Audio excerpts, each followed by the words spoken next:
Welcome back to the barnyard and to our 100th YouTube video.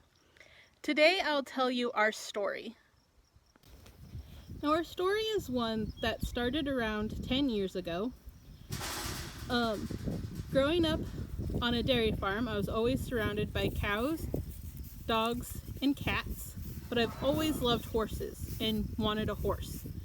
But Dad said they cost too much money to care for. While doing research, I found out that miniature horses, though still expensive, are less expensive than regular sized horses, and you could train them to pull, which that caught my dad's attention. And so we began looking for miniature horses. I had just graduated high school when my dad remembered that one of his dairyman associates also raised miniature horses. So he got a hold of them and found out they were selling a couple. So in September of 2010, I bought General and Diamond. General was about a year old and Diamond was 3 months. At that time, we were going by Princess Rose Stables. And my plan was to breed and raise miniature horses and go to birthday parties and pull a carriage around. Well, then in March of 2014, we acquired Maggie, who was pregnant at the time, because Dad said we needed a black and white horse to go along with our Holsteins.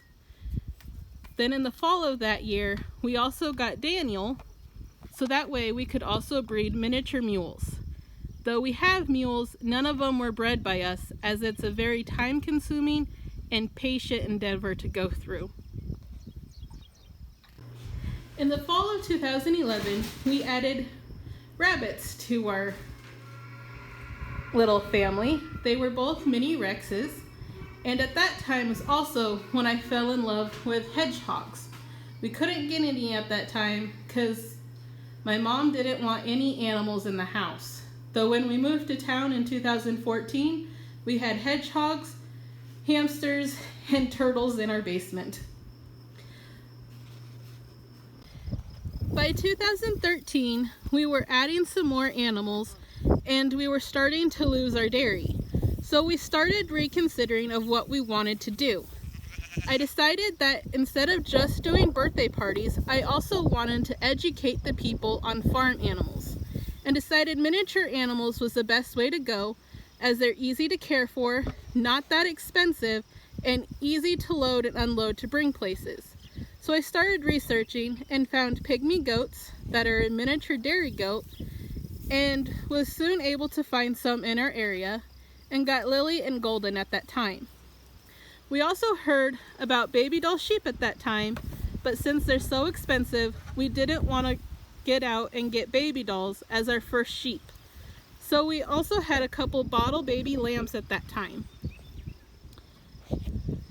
And at that time, we changed our name from just Princess Rose Stables to Princess Rose Stables and their mini barnyard friends. It wasn't until 2014 that we just switched over to mini barnyard friends.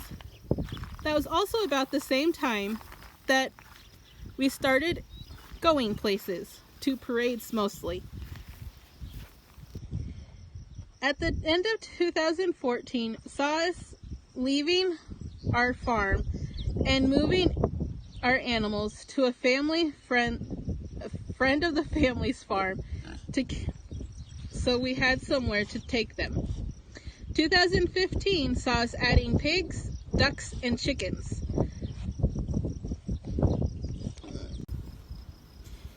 At that time, of course, our ducks and chickens were of the miniature variety. We're still planning on getting them back as soon as we build a chicken coop here. That also started our search for a piece of land to build on. But since we didn't quite have enough money at that time, we weren't searching too diligently. 2017 saw us getting our cows and some other animals, as well as our small animals, who we just continued to acquire.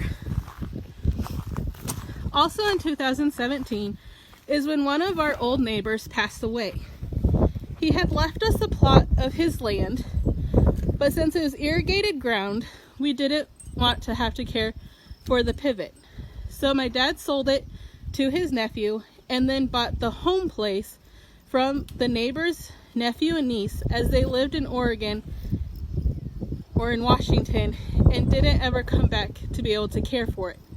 With the leftover money, we started looking harder for a place to build. And in April of 2018, we found this place and began our building in the fall of 2018. With it falling over a couple of times and everything else, we were finally getting somewhere by the beginning of this year and hoped to open this summer.